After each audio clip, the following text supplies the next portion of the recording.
Most people think, your core is your six-pack abs and, like you kind of see in the magazine on TV. And from a performance standpoint, that's not really a muscle group that we especially target. I kind of say your core is, from your chin to your ankles, and it's just kind of looking at your whole body and your movement patterns. So we incorporate balance activities, some agility stuff.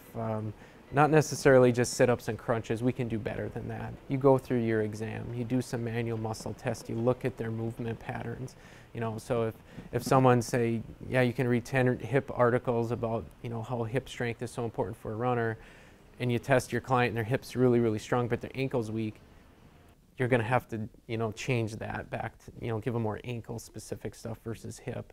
But some basic ones, single leg balance, just to start with that. You'd be surprised how many folks come in and they can't stand on one foot and reach down and touch the floor and come back to a standing position. So we usually try and incorporate exercises that address ankle strength, knee strength, hip strength, trunk strength. Even coming up into shoulder and arm movement can be important.